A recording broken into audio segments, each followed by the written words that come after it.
bienvenidos al segundo video de la serie donde analizamos Xworld. En esta ocasión vamos a continuar donde nos quedamos previamente, pero para recapitular, una vez de que el malware se empieza a ejecutar, lo primero que hace es duerme por 2 segundos mediante la función de thread.sleep. De ahí desencripta múltiples variables en memoria. De ahí procede a crear un mutex para asegurarse que sea la única instancia en ejecución. Y de ahí realiza distintas validaciones. Valida si es que la máquina es VirtualBox o VMware.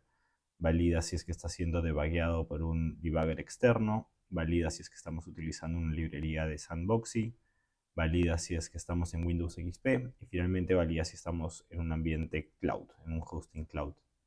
En esta ocasión, si nosotros fuésemos a ejecutar el programa, podemos poner un breakpoint en la primera validación, que es justo donde estamos validando el tipo de equipo, si es que a fin de cuentas se está ejecutando en un VMware. Dado que en mi caso sí estoy ejecutando en VMware, veamos el comportamiento.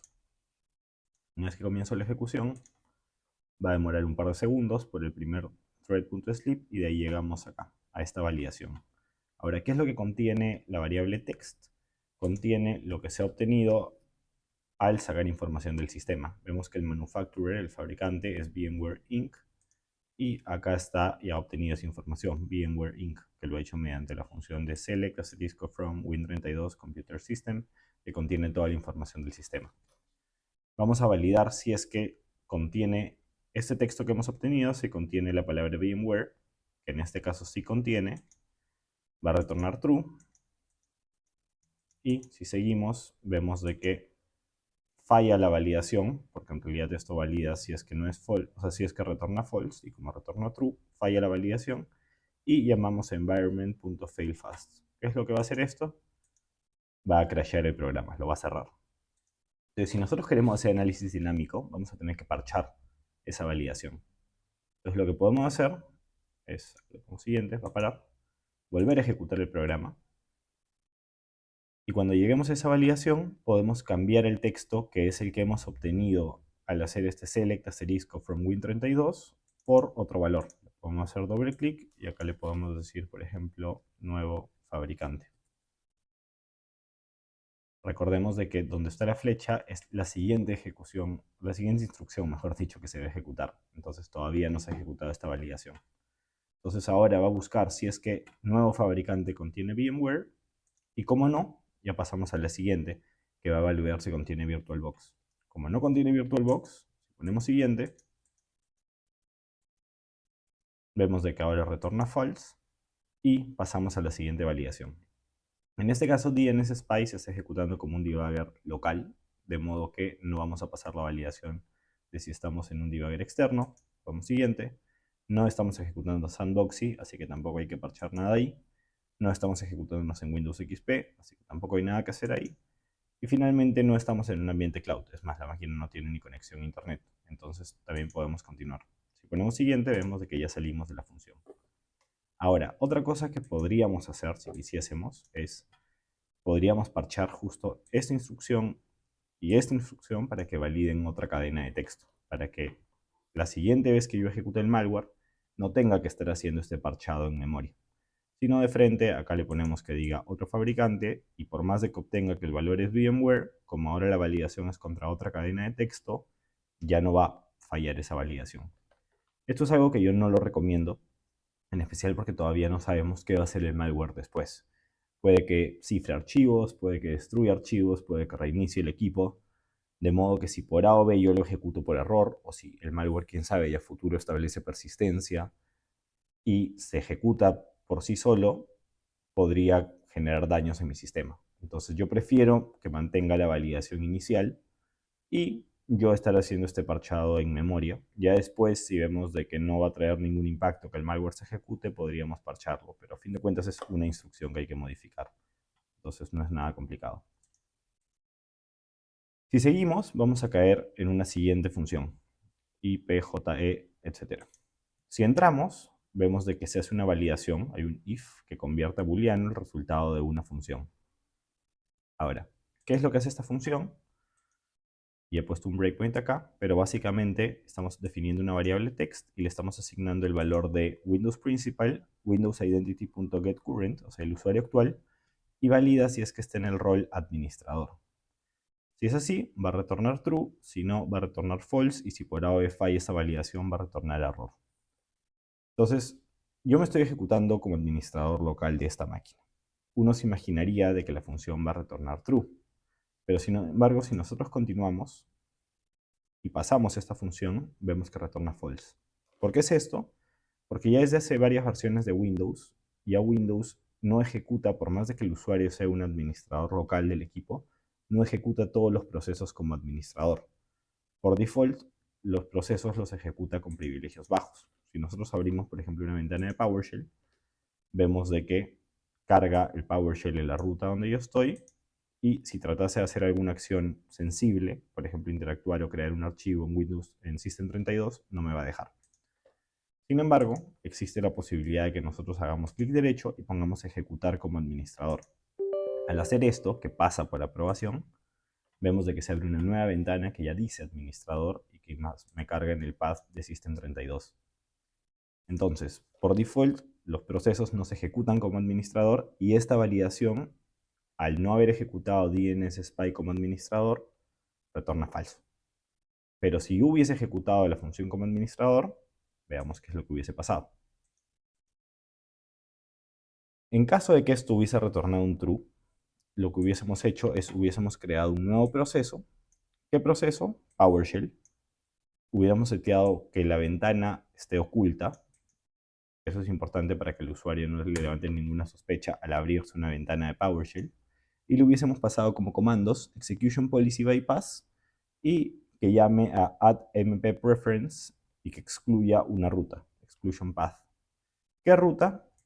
Si le hacemos clic a esta variable, vemos de que va a sacar el proceso actual y va a sacar el nombre del archivo que tenemos actualmente ejecutando. Entonces, básicamente va a sacar la ruta donde se esté ejecutando este archivo, en este caso es el escritorio, y vamos a llamar a process.start para que cree esa configuración en el Defender. De ahí vamos a cambiar los argumentos y vamos a excluir ya no la ruta, sino el proceso en sí, el programa. Para ello, cogemos la misma ruta, pero llamamos a getFileName, que nos va a dar el nombre del archivo. Entonces, en este caso mi muestra se llama sample.exe, vamos a excluir el proceso sample.exe. Y finalmente, vamos a excluir una tercera cosa. Vamos a volver a excluir una ruta. ¿Qué ruta? Vemos que vamos a excluir esta clase de variables con BMJ. Si entramos ahí, vemos que es AppData. Sabemos de que AppData, con los signos de porcentaje, si ponemos Windows R, nosotros vamos a poder entrar a esa carpeta y vemos de que esa variable entorno en realidad se termina convirtiendo en C, users, el usuario, AppData, roaming. Vamos a excluir esa carpeta, slash, y el nombre del archivo actual, en este caso sample.exe. Entonces puede que ahorita nos parezca un poco raro porque el archivo se está ejecutando en el escritorio, pero ya nos da como indicador de que probablemente después el malware se termine copiando a esa ruta o termine haciendo algo sobre esa ruta.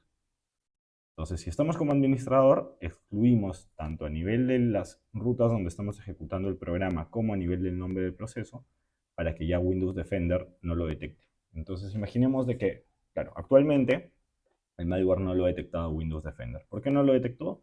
Puede que sea una muestra nueva, puede que el atacante haya convencido al usuario de que deshabilite el Defender temporalmente, por ejemplo, que haya embedido Xworm dentro de algún programa craqueado y como parte de las instrucciones indica que apague temporalmente el Defender mientras que ejecuta ese programa craqueado y después lo puede volver a activar, y en realidad durante ese momento en el que estás con el Defender apagado podría el malware estar exceptuándose. Como una vez que ya está exceptuado, una vez que vuelvas a activar el Defender, ya no va a levantar ninguna alerta porque a fin de cuentas el malware ya está como permitido.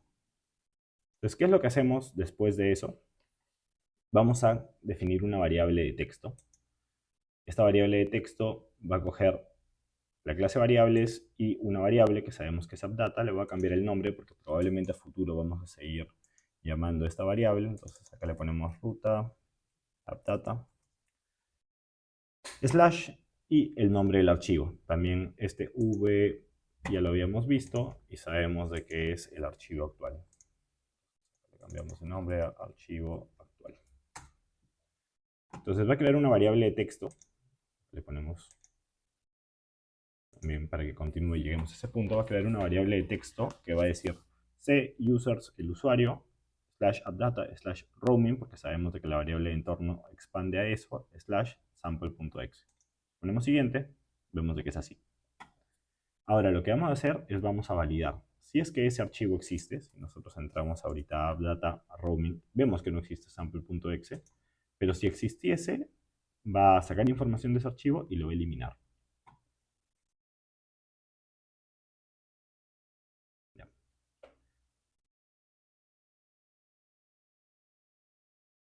Entonces, acá hemos pasado por algunas funciones, por hacerle clic a continuar en vez de que pase por la siguiente función, pero por suerte tenía un breakpoint definido justo en esta validación de si está ejecutándose como administrador, pero importante por eso ejecutar los programas en una máquina de análisis. Pero básicamente, ¿qué es lo que ha hecho? El programa, después de eliminar el archivo si existiese, que no existe, ha dormido por un segundo y ha llamado file.writeAllBytes para escribir un archivo. ¿En qué ruta? La ruta donde el programa que hemos visto, la de appdata/sample.exe. ¿Y qué es lo que está escribiendo? Está llamando readAllBytes del archivo actual. Básicamente se está copiando esa ruta. Si nosotros entramos, vemos de que efectivamente el malware se ha copiado a la ruta de appdata roaming, de modo que si el usuario después lo elimina de su escritorio, de descargas o desde donde esté, y existe una copia de Xworm que está ejecutándose en appdata roaming, o que está lista para ejecutarse. Y después vamos a entrar a un proceso de persistencia. En realidad este malware tiene 3 técnicas de persistencia. La primera que va a hacer es vamos a iniciar un proceso. Del mismo modo que antes iniciamos PowerShell, ahora vamos a iniciar SSH Tasks, que es el administrador de tareas de Windows, la versión de línea de comando. Nosotros abrimos MD, por ejemplo, pegamos esto, vamos a ver que sale información sobre las distintas tareas que tenemos. Lo que vamos a hacer es vamos a setear para que esa ventana no se muestre porque sería sospechoso para el usuario y vamos a validar. Si es que se está ejecutando como administrador, que es esta primera validación que ya le hemos visto antes, lo que vamos a hacer, acá le voy a cambiar de nombre y le vamos a poner es administrador. Entonces, si el usuario fuese un administrador o el proceso se estuviese ejecutando, mejor dicho, como administrador, vamos a crear una tarea con estos argumentos. Create, y podemos ver la documentación de Windows para ver qué es lo que hace. Vemos de que el /f especifica la creación de la tarea y la supresión de advertencias si es que ya existe. Básicamente fuerza la creación de la tarea y que no muestre ningún error en caso de que ya existiese. De ahí vamos a llamar a RL y le pasamos highest. ¿Qué es lo que hace RL? RL especifica el nivel de ejecución del trabajo. Los valores aceptables son limited, que se ejecutan con el menor nivel de privilegios, como las cuentas estándares, y highest, que se ejecutan con el nivel de privilegios más alto, como cuentas de superusuario. Y el valor predeterminado es limited. Entonces, un usuario normal no podría setear este valor como highest, porque no es administrador, no tiene los privilegios. Pero como hemos validado si somos administradores y si lo somos, estamos haciendo que ahora la tarea se ejecute como administrador las siguientes veces que se ejecute. De ahí llamamos a sc y le paramos el parámetro minute. Sc te dice, en una programación de minutos se requiere el parámetro sc minute. Eso básicamente estamos diciendo cada cuánto debería ejecutarse. Estamos tomando como unidad los minutos y el MO, que es opcional, especifica el número de minutos entre cada ejecución. El valor predeterminado es 1. En este caso no estamos usando el valor, o por más de que exista un valor predeterminado, lo están hardcodeando para 1. Entonces, esta tarea se va a ejecutar cada minuto. Si estamos como administrador con los privilegios más altos, de ahí llamamos a tn, que es el nombre de la tarea. ¿Qué nombre? Llamamos a getFileNameWithoutExtension del archivo actual. Entonces la tarea se crearía con nombre sample. Y si es que no soy administrador, llamamos al mismo comando, pero exceptuamos la parte de que se ejecute con privilegios elevados. Y después de eso llamamos a process.start para que finalmente se configure esa tarea. Entonces, si nosotros entramos al administrador de tareas de Windows, vamos a ver de que actualmente esta tarea no está creada, pero si nosotros seguimos con la ejecución, claro, no soy administrador, por ende no voy a caer acá, voy a caer en el else. seteamos la cadena, que va a ser create, sc, no sé qué, con el nombre de sample, y a dónde va a apuntar, eso nos faltó. Después de todos los comandos le pasas qué es lo que va a ejecutar esa tarea. ¿Qué es lo que va a ejecutar? La ruta de text, que sabemos que es la ruta de appdata. Y acá está el comando completo. Llamamos a process start, wait for exit, y si nosotros actualizamos las tareas, vemos que se ha creado una nueva tarea llamada sample, que se está ejecutando con mi usuario normal, sin privilegios elevados, porque no estoy como administrador, y que la acción es que ejecute users, el usuario actual, appdata roaming sample. Ya, seguimos. El siguiente punto y el siguiente método de persistencia que utiliza este malware es, primero setea de nuevo una variable llamada text2 con el mismo contenido que tenía text original, y vamos a llamar a una clase .computer.registry.currentuser.opensubkey y vamos a abrir la llave de registro software Microsoft Windows Current Version Run. Esta llave de registro es importante y es recontra abusada para establecer persistencia. Si vamos a la documentación, la llave de registro te dice: utiliza las llaves de run y run key para hacer que un programa se ejecute cuando el usuario inicia sesión, que la llave run hace que el programa se ejecute cada vez que inicia sesión. Entonces, por un lado, el malware está haciendo de que cada minuto se ejecute mediante una tarea programada. Pero si por A o B alguien detectó la tarea y la eliminó, también está haciendo que cada vez que inicie sesión se ejecute. Entonces, si nosotros abrimos el registro, regedit, podríamos buscar en current user, el usuario actual, software, Microsoft, Windows, current version y finalmente run. ¿Qué es lo que contiene actualmente esta llave de registro? Contiene SumIT, Microsoft Edge Auto Launch y un default que no está seteado en nada. Esos programas se ejecutan cada vez que yo inicio sesión y ya están configurados como parte de la máquina de Flare VM. Entonces lo que nosotros nos esperamos es de que setee esa llave de registro, y si nosotros actualizamos esto, vemos de que se ha creado una nueva registro con el nombre de sample y que está apuntando a la misma ruta.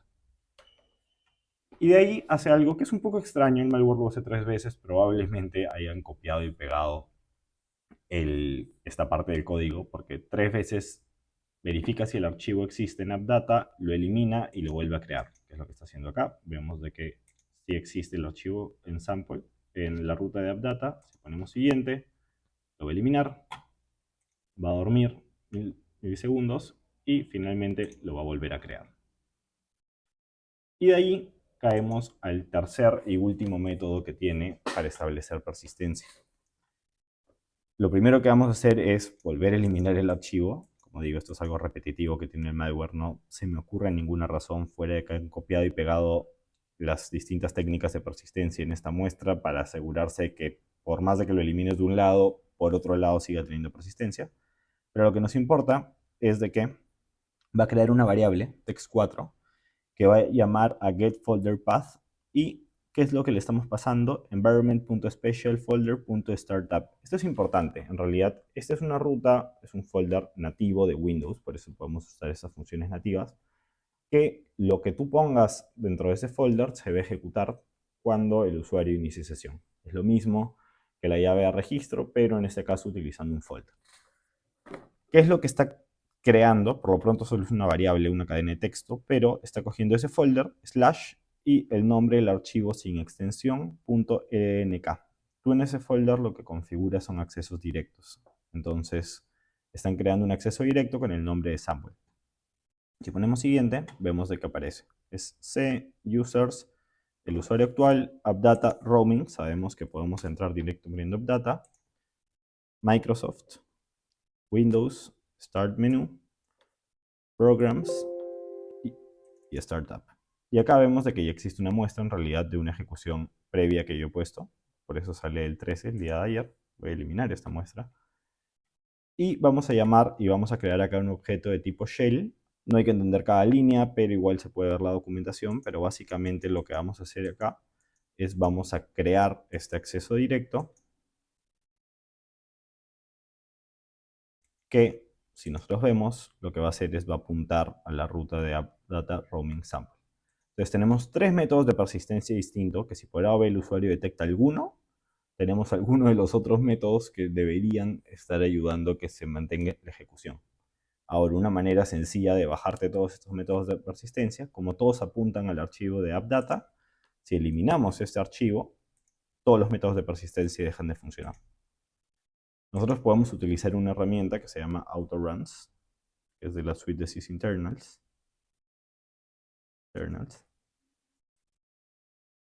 Para ver justo los distintos programas que tenemos con métodos de persistencia. Si ponemos sample, solo sample en realidad, vemos de que acá están los tres. Cuando un usuario inicia sesión, se va a ejecutar tanto la llave de registro, se va a ejecutar este programa, bueno, o lo que está en esta carpeta, y finalmente tenemos las tareas programadas. Y ahora llegamos a este punto, que el malware, después de setear todos sus métodos de persistencia, lo que va a hacer es va a llamar esta función, Q09AZ, etc. Si nosotros entramos, vemos de que se ve un poco complicado por los nombres de variables y de clases largos, pero lo que está haciendo es este objeto, es un hilo, y está creando un nuevo hilo. ¿Qué es lo que le está pasando a ese hilo? Esta función, OBMC, que puse esto un poco más abajo en esta clase, y que ahorita no la vamos a analizar porque en realidad el video se alargaría mucho, lo vamos a ver en el siguiente video, pero básicamente es un método de persistencia, la verdad, bastante interesante. Pero bueno, eso ya lo estaremos viendo en el siguiente video para que se nos alargue mucho. Gracias a todos los que llegaron hasta el final. Si tuviesen alguna duda, en el blog sale el link de contacto. También hay un formulario donde pueden dejar feedback y como les había comentado, todos estos videos tienen una contraparte escrita, así que si quieren ver más detalle lo pueden ver ahí. Ya en el siguiente video estaremos viendo justo cómo el malware se mueve lateralmente y finalmente empezamos a entrar ya a los objetivos reales del malware y las distintas funcionalidades que este contiene. Nos vemos.